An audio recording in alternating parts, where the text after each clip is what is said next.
Well, you're on like Jewish, like Diamond Stories that these guys that were in New York. They made up a lot. They obviously will, and they have. And now it's like, is this for keeps or? You know, that is largely the writer's work and the writer's job to pound out those storylines that are deeply motivated by character and feel true to the world that we've built and lived in for 4 years, and making sure that whatever we talk about, whatever issues might be depicted in our show, are ultimately rooted in the truth of these characters that we love and their relationships to one another. And I think that that's what's allowed us to discuss, you know, as much as we have, because it isn't independent from the lives of these people and how it impacts them.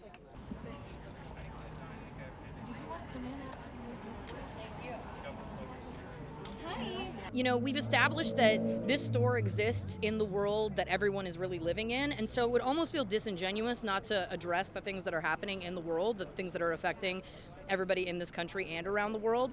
So it's a really cool thing. I think it's always cool when you're getting to do comedy that also says something and that also has an opinion or a comment about what's happening in the world, but also not in a way that feels heavy-handed or like, oh boy, here we go, a very special episode. I think that we've done a really good job, and that's a credit to the writers and showrunners, of kind of slipping it in there in a way that feels organic and natural and realistic.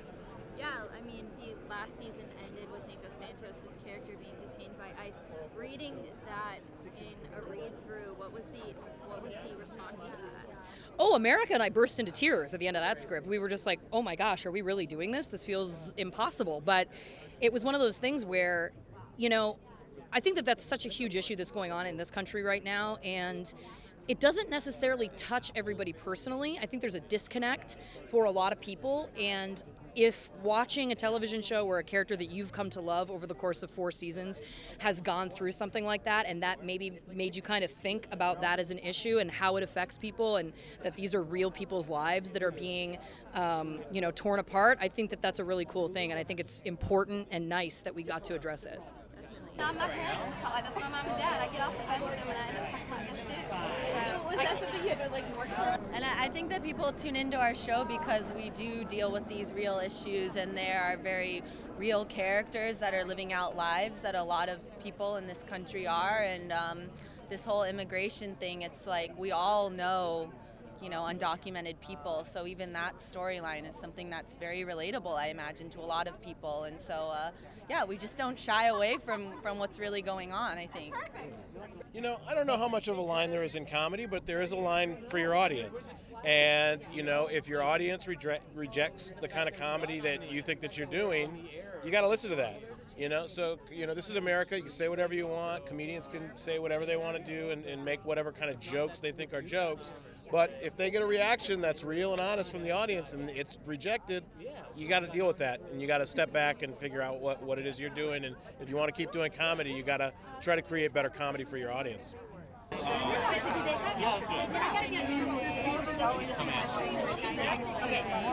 this one's gonna sing with me. I think you just know what's right and wrong, and usually if it's funny, it's right because there's a joke to it. That's kind of my only comment. I'm sorry. No, please, thank God. Thank God. I think there's whatever you have to say is very much better. I think there's a difference between pushing boundaries and vaguely racist, hateful banter. And I think most people can tell the difference, and that was kind of clear with how this all shook out. Yeah, blatant racism is not comedy.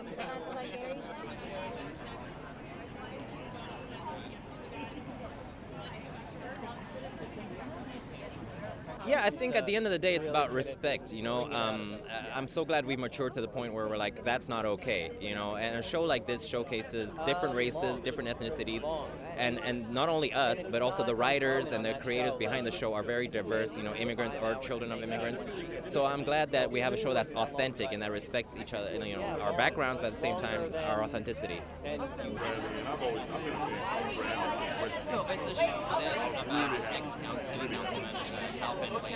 I'm a political entity. Just my face appearing on TV is a political act for a certain segment of this country, you know, and so I can't get too bogged down in it. Like, I come to work and I think about the jokes more than anything else because, you know, I've learned after, you know, a decade of doing stand-up comedy that there will be times when I step on stage and people will automatically project political ideas onto me, and I can't control that. And so the balance for me is just trusting the writers to know sort of, you know, the direction that they're pointing us in. Our writers' room is staffed of almost, I think, completely first-generation immigrants or people who are the children of first-generation immigrants.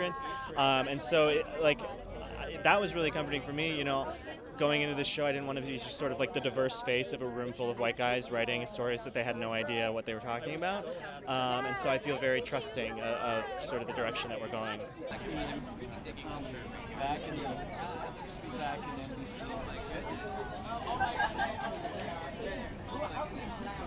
I mean, I love it. I love all the fashion. It is a